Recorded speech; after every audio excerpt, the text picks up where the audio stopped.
বন্ধুরা আমার, হজ্জের মধ্যে অনেকগুলি ত্রুটি আছে। সে ত্রুটির কারণে হজগুলো অনেকের হজ কবুল হয় না। চেষ্টা করবেন হাজরে আসওয়াদে চুম্বন করার।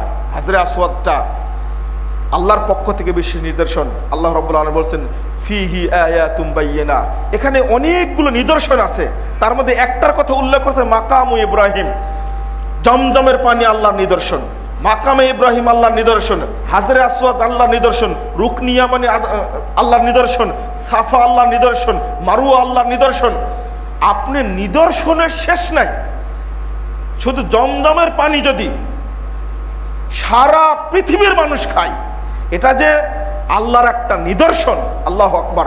রাসূলুল্লাহ সাল্লাল্লাহু আলাইহি সাল্লাম জমজমের কূপটা বুঝাতে গিয়ে সাহাবীদেরকে বলছেন, যখন সাফা মারওয়া দৌড়ানোর পরে পানি পাচ্ছে না, তখন দেখলেন হাজেরা যে ইসমাইলের কাছে একজন লোক দাঁড়িয়ে আছে। ইনি হলেন জিবরিল আলাইহিস সালাম। সহিহ বুখারীর হাদিস 473 পৃষ্ঠায় বর্ণিত হয়েছে। সহিহ বুখারীর 2য় খণ্ডের মধ্যে আসছে। ফাবাহাসা বিআকাবিহি, হাজেরা যখন গেলেন তার কাছে, জিবরিল আমিন পায়ের গুড়ালি দ্বারা আও বিজানাহিহি, আল্লাহ রাসূল বলছেন অথবা তার পাখা দ্বারা একটা চাপ দিলেন, পায়ের গুড়ালি বা পাখা দ্বারা চাপ দিলেন, ফাযহারাতিল মা, আর সঙ্গে সঙ্গে পানি ছিটকে বেরিয়ে গেল। আল্লাহ রাসূল বলছেন ইয়ারহামুল্লাহু উম্মা ইসমাইল, আল্লাহ ইসমাইলের মায়ের উপরে, আল্লাহ ইসমাইলের মায়ের উপরে রহম করুক। লাউ তারাকাতহা আও লাউ তাগরিফহা, যদি সেদিন পানি ছেড়ে দিতেন, হাজেরা যদি সেদিন পানি ছেড়ে দিতেন, যদি বাদ না দিতেন, লাকানাত আইনান মাইনা, এই পানি বের হতে হতে সাগর মহাসাগরে পরিণত হতো। বিজ্ঞানীরা ভাবে যে এত পানি কোথায় থেকে আসে, আর এটা 1400 বছর আগে মুহাম্মদ রাসূলুল্লাহ সাল্লাল্লাহু আলাইহি সাল্লাম বলে গেছেন কত পানি আছে। সারা পৃথিবীতে যত সাগর আছে, সমস্ত সাগরে যত পানি আছে, তার চেয়েও বেশি পানি আছে জমজমের কূপে। এই হাদিসই প্রমাণ করে, সহিহ বুখারীর হাদিস। এটা কত বরকতপূর্ণ। লক্ষ লক্ষ কোটি কোটি মানুষ সারা বছর খাচ্ছে, সারা সৌদি আরবের মানুষ খাচ্ছে, নিয়ে যাচ্ছে, শেষ হয় না। কেন শেষ হয় না? জান্নাতি জিনিস কি শেষ হয়? আল্লাহু আকবার।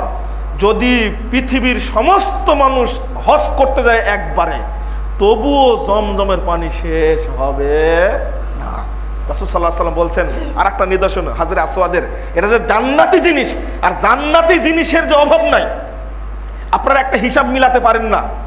যে আল্লাহ রাসূল বললেন যে আঙ্গুরের একটা থোকা যদি নিয়ে আসতে পারতাম, একটা থোকা যদি নিয়ে আসতে পারতাম জান্নাত থেকে, আহা সাহাবীরা, আমি চেয়েছিলাম, দেখছি সালাতে দাঁড়ানোর পরে জান্নাতের কত ফলমূল, একটা থোকা নিয়ে আসতে গেছিলাম আঙ্গুরের, যদি নিয়ে আসতে পারতাম লাকালতুম মা বাকিয়াতিদ দুনিয়া, তাহলে কিয়ামত পর্যন্ত তোমরা এক থোকা আঙ্গুর খেয়ে ফুরাতে পারতে না।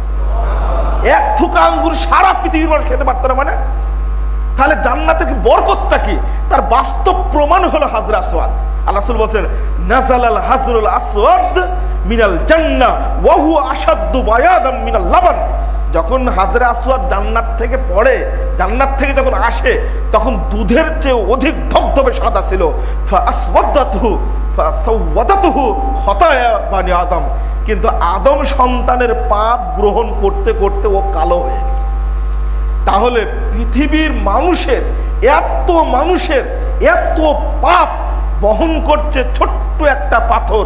বলেন তো জান্নাতি পাথর ছাড়া এটা বহন করতে পারতো না। সারা পৃথিবীর মানুষ যদি তাকে চুম্বন করে, যত পাপ আছে এই জান্নাতি পাথর হিসাবে সেটা বহন করতে পারবে, অন্য কোনো পাথর এটা বহন করতে পারবে না। আপনার নিদর্শনগুলোর প্রতি লক্ষ্য রাখবেন।